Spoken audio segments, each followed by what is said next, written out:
सभी को नमस्कार। आज मैं और एक नया वीडियो आप लोगों के सामने लेके आया हूँ। आज का जो वीडियो है एसएससी जीडी ने अभी 2024 का कांस्टेबल का वैकेंसी के बाद एसएससी जीडी ने sub inspector in Delhi police and central arm police force examination 2014 का डेट घोषित कर चुका है। तो जो इस एग्ज़ाम को तैयार करना चाह रहा है, इसके बारे में जानकारी हासिल करना चाहता है, ये वीडियो को आखिर तक देखें, क्योंकि ये वीडियो देखने से आपको बहुत फ़ायदा होने वाला है। जो ये दिया है सबमिशन ऑनलाइन डेट 4/3/2024 से 28/3/2024, यानी 4/3/2024 से 28/3/2024 तक इसका ऑनलाइन फॉर्म सबमिट होगा। लास्ट डेट जो है 28/3/2024 को रात को 11 बजे तक दिया गया है। उसके बाद date of window application form the correction ये जो है 30 तारीख तक दिया गया है। Schedule of computer based exam, जो कंप्यूटर बेस्ड एग्ज़ाम होगा इनका, जो साइंस सेक्टर सीपीयू का, उसका डेट भी दे दिया 9, 10 एंड 13 मई 2024। इस प्रकार से इसको दिया गया है। तो अगर जो इंटरेस्टेड बंदा है या जो इसके बारे में जानकारी चाहता है और चाहता है मैं इसमें आऊँ, तो उसको आराम से वो आसानी से क्लियर कर सकता है। इसमें जैसे गवर्नमेंट सर्विस है वे वर्कशॉप विच ये दिया गया है, अप्लाई कर सकता है। क्या क्या सिस्टम है, science sector GD in CAPF, अगर सीएपीएफ में साइंस सेक्टर जीडी जो है उसमें the post carry cell level 6, यानी उसका जो पे स्केल दिया गया है, पे स्केल लेवल 6 का है 35,400 से लेके 1,12,400 तक उसका पे स्केल 6 का दिया गया है। Classified group B non gazetted. Science sector executive का male female in Delhi police का 35,400 से 1,12,400, यानी पे स्केल सेम दिया गया है।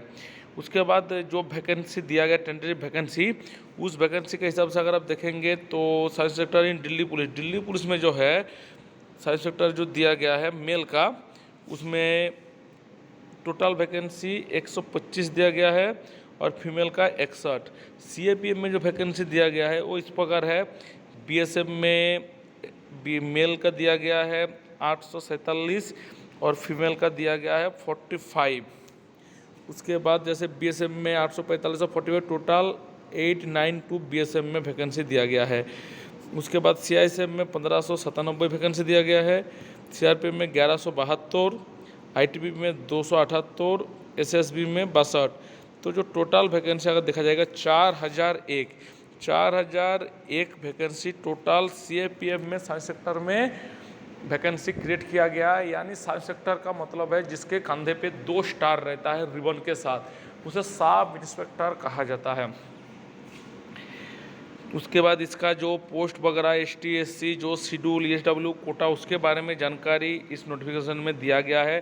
क्या क्या कोटे का क्या क्या, जैसे नेशनलिटी है ये सिर्फ इंडिया और ए सब्जेक्ट ऑफ नेपाल और ए सब्जेक्ट ऑफ भूटान, इसको भी इंक्लूड किया गया है। एज लिमिट, जो एज लिमिट दिया गया है थोड़ा इंपॉर्टेंट है। एज लिमिट कैसे देखिए, जो 1/8/2024 इसका तहत 1/8/2023 का तहत according with the provision of PT dated 14/4/98 age limit दिया गया 20 से 25 year. Candidate must have been born earlier 2/8/1999, यानी 1999 से 2004 तक जिसका डेट ऑफ बर्थ है वो इस चीज़ को अप्लाई कर सकता है। अभी इसमें क्या है देखिए, जैसे एज रिलैक्सेशन कुछ है 5 साल के लिए दिया गया एसटी एससी ओबीसी कैंडिडेट को, एक सर्विसमैन का एज रिलैक्सेशन है। अब दिल्ली पुलिस के लिए भी एज रिलैक्सेशन क्या है 35 ईयर ऑफ एज। विडो जो है मतलब उसके लिए 35 ईयर तक एज दिया गया है। उससे जो क्राइटेरिया कैटेगरी उसको यहाँ पर दिखाया गया, दर्शाया गया है। उसके बाद अगर हम आगे बात करते हैं, जो है बहुत लंबा चौड़ा है इसका जो नोटिफिकेशन निकला है, तो इतना आपको एक्सप्लेन करना तो मुश्किल है, लेकिन मैं जो इम्पोर्टेंट बात है उसको बारे में मैं आपको बता रहा हूँ। इसमें हर एक चीज़, हर एक रूल कैसे आप अप्लाई करेंगे, हाउ टू अप्लाई करने के लिए एसएससी का जो ssc.nic.in में जाकर आप इसको अप्लाई कर सकते हैं ऑनलाइन, क्योंकि सारा चीज़ जो है ऑनलाइन हो चुका है।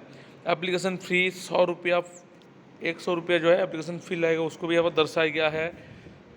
इस प्रकार सारे चीज़ को यहाँ पर दर्शाया गया है जैसे कि आप देख रहे हैं। उसके बाद एग्जामिनेशन सेंटर का वगैरह जो है, जिस एरिया में कौन कौन सेंटर है, कहाँ पर होगा, उसके बारे में दिया गया है। अभी इसमें क्या है थोड़ा एक बार बता देता हूँ। पेपर 1, पेपर 2, इसमें जैसे कांस्टेबल जीडी में पेपर 1 रहता है, लेकिन एसएससी जीडी का जो साइंस सेक्टर का वैकेंसी है उसमें 2 पेपर रहता है, जैसे पेपर 1 और पेपर 2। तो पेपर 1 जो है जनरल इंटेलिजेंस एंड रीजनिंग यानी जीआई एंड रीजनिंग रहता है, 50 क्वेश्चन रहता है 50 मार्क का। General knowledge and general awareness रहता है। जनरल नॉलेज और जनरल अवेयरनेस जो रहता है, जैसे जनरल इंटेलिजेंस से जीआई रहता है 50 नंबर का 50 क्वेश्चन, जीके और जीए रहता है 50 क्वेश्चन 50 नंबर का, क्वांटिटिव एडेप्टीट्यूड रहता है 50 का 50, इंग्लिश और कंप्यूटर रहता है 50 का 50। टोटल 2 आवर का एग्ज़ाम है। 2 आवर का एग्ज़ाम में 200 मार्क का एग्ज़ाम होता है पेपर 1 में। अभी आता है पेपर 2। पेपर 2 जो है, पेपर 2 को आपको दिखाई दे रहा है इंग्लिश लैंग्वेज एंड कंपोजिशन। इसमें सबसे ज़्यादा हार्ड पड़ता है पेपर 2, क्योंकि पेपर 2 में दिया गया इंग्लिश लैंग्वेज एंड कंपोजिशन। इसमें टोटल 200 क्वेश्चन रहता है 200 मार्क का। यानी जो पेपर 2 रहता है, पेपर 1 तो थोड़ा नॉर्मली इजी रहता है साइंस सेक्टर के लिए, लेकिन जो पेपर 2 है, पेपर 2 थोड़ा सा तुलनामूलक हार्ड रहता है पेपर 1 से। 200 मार्क का ये 2 घंटा का एग्ज़ाम होता है पेपर 2 का। इस प्रकार से 2 पेपर में एसएससी साइंस सेक्टर का वैकेंसी का एग्ज़ाम क्लियर होता है। उसके बाद अगर किसी को एनसीसी सर्टिफिकेट है तो 10 मार्क मिलेगा, बी है तो 6 मिलेगा, ए है तो 4 मार्क्स उसको एक्स्ट्रा मिलेगा। इसके बाद जनरल इंटेलिजेंस रीजनिंग जो है वो क्या क्या, जो आपका जनरल इंटेलिजेंस जो है क्या क्या टॉपिक में क्या क्या आएगा उसके बारे में इसमें दिया गया है। जनरल नॉलेज का क्या क्या आएगा उसको दिया गया है। क्वांटिटिव जो है उसमें इंग्लिश कॉम्पोजिशन जो है उसको दिया गया। लैंग्वेज के बारे में दिया गया क्या क्या है क्या क्या नहीं। उसके बाद आपका पीएचटी होता है, यानी अगर आप दोनों सब्जेक्ट पेपर 1 और पेपर 2 क्लियर कर लेते हैं तो आपको पीएचटी में बुलाता है। पीएचटी में क्या क्या रहता है, जैसे physical standard test, physical standard test और physical efficiency test. Standard test में क्या रहता है, हाइट 170 होना चाहिए, चेस्ट एक्सपेंशन 80 से 50 होना चाहिए। लेकिन इसमें क्या है, कुछ क्राइटेरिया कुछ कैटेगरी में अलग अलग होता है। वेट जो है हाइट का मुताबिक, यानी मतलब बीएमआई क्लियर होना चाहिए। उसके बाद पीईटी फिजिकल एफिशिएंसी टेस्ट में क्या होना चाहिए, 100 metre race in 16 second, 1.6 kilometre run in 6.5 minutes, long jump, high jump, ये सब आपका फिजिकल स्टेट में रहता है। अब फीमेल के लिए 100 मीटर रन 18 सेकेंड दिया गया। उसके बाद 100 मीटर 800 मीटर रेस 4 मिनट में दिया गया। लॉन्ग जंप हाई जंप भी फीमेल के लिए भी दिया गया है। इस प्रकार पीएचटी सबसे पहले जैसे आपने सीबीटी एग्ज़ाम दिया, पेपर 1 पेपर 2 आपने क्लियर कर लिया, उसके बाद आपको पीएचटी और पीईटी के लिए बुलाया जाता है। फिजिकल स्टैंडर्ड टेस्ट और फिजिकल एफिशिएंसी टेस्ट दोनों क्लियर होने के बाद आपको बुलाया जाता है डीएमई। इसको डिटेल मेडिकल एग्जामिनेशन कहता है। डीएमई में आपका शरीर का हर एक चीज़ को बढ़िया से क्लियर किया जाता है। क्लियर करने के बाद उसके बाद आप आगे की जो होता है प्रोसेस में जा सकते हैं। तो ये जो है आपका जो कॉमन चीज़ है, उसके बाद जो जो डॉक्यूमेंट्स आपको ले जाना है डीवी के लिए, इन डॉक्यूमेंट्स वेरिफिकेशन के लिए, मेडिकल का दिन ही एक साथ ही डॉक्यूमेंट्स वेरिफिकेशन होता है एसएससी जीडी का। यानी एसएससी जीडी का 3 पार्ट होता है। एक दिन में पेपर का पार्ट होता है, एक बार पीएचटी पीईटी, उसके बाद डीएवी और डीएमई। इस प्रकार से आपको हर एक चीज़ को, ये जो नोटिफिकेशन निकला है, नोटिफिकेशन की मदद से आपको हर एक चीज़ बताया जाता है। टोटल 58 पेज का नोटिफिकेशन है, जैसे कि आपको दिखाई दे रहा है। अगर किसी को कोई विस्तार जानकारी चाहिए तो कमेंट बॉक्स में कमेंट करने से मैं उसको जानकारी देने का कोशिश करूँगा। बाकी इतना बड़ा नोटिफिकेशन है, सारा पेज को बोलने के लिए, वीडियो कवर करने के लिए बहुत ज़्यादा टाइम हो जाएगा। इतना टाइम इस वीडियो के लिए हम नहीं दे सकते हैं। बाकी इसमें कैसे फॉर्म फिलअप करना है, कौन कौन सा पेज में क्या है, उसका हर एक चीज़ एग्जाम्पल कैसे भराया जाता है, वो चीज़ को दिया गया है।